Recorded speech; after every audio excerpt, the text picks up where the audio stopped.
বাইতুল মুকাদ্দাসের আশেপাশটা হবে হিজরত করার জন্য শ্রেষ্ঠ একটা জায়গা। সুবহানাল্লাহ। আবু দাউদের বর্ণনা, রাসূলুল্লাহ সাল্লাল্লাহু আলাইহি সাল্লাম বলেন, সাতাকুনু হিজরাতুন বাদা হিজরা, মদিনায় যে হিজরত করলাম আমরা, এটার পরে আরেকটা হিজরত হবে দুনিয়াতে। ওই যুগের হিজরত যখন হবে, সাহাবায়ে কেরাম বললেন, হুজুর হিজরতের শ্রেষ্ঠ জায়গা তখন কোনটা হবে?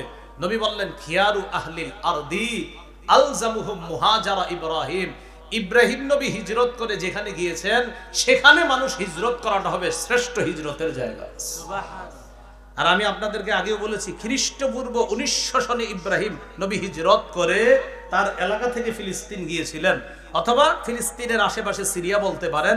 তো এই বাইতুল মুকাদ্দাসের আশেপাশে হিজরত করাটা হবে শেষ জামানায় হিজরতের সবচেয়ে শ্রেষ্ঠ একটা জায়গা। আমরা আশাবাদী মুজাহিদরা হিজরত করতে করতে ইনশাআল্লাহ একত্রিত হবে এবং চূড়ান্ত বিজয় মুজাহিদদেরকে আল্লাহ দান করবে। আল্লাহ আমাদের সকলকে বাইতুল মুকাদ্দাসের ব্যাপারে যে কথাগুলো জানলাম বললাম, বাইতুল মুকাদ্দাস এটা আমাদের ঈমানের বিষয়, এটা সাধারণ কোনো বিষয় না। এজন্য বাইতুল মুকাদ্দাসের মহব্বত অন্তরে থাকতে হবে, লালন পালন করতে হবে।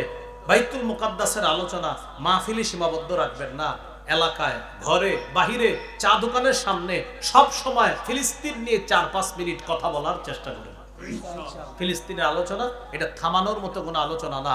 কৌশলে আমাদের মাথা থেকে এই বিষয়গুলো অনেকে মুছে দিতে যাবে না, মুছে দেওয়ার কোনো সুযোগ নাই। ফিলিস্তিনের আলোচনা ততদিন চলবে যতদিন মুজাহিদদের চূড়ান্ত বিজয় না হচ্ছে। মনে থাকবেন ইনশাআল্লাহ। আপনি দুইজন বন্ধু কথা বলতেছেন 5 মিনিট, দোস্ত কেমন আছো, 1 মিনিট ফিলিস্তিনের কথা বলবেন। বিবির সাথে একান্তে আলাপ করতেছেন, বিবিরেও ফিলিস্তিনের কথা বলবেন। নিজের সন্তানকে ফিলিস্তিনের গল্প শোনাবেন। আল্লাহ আমাদেরকে কথাগুলো মনে রাখার তৌফিক দান করেন। সুবহানাল্লাহি ওয়া বিহামদিহি, সুবহানাকাল্লাহুম্মা ওয়া বিহামদিকা আশহাদু আল্লা ইলাহা ইল্লা আনতা আস্তাগফিরুকা ওয়া আতুবু ইলাইক। একটা ঘোষণা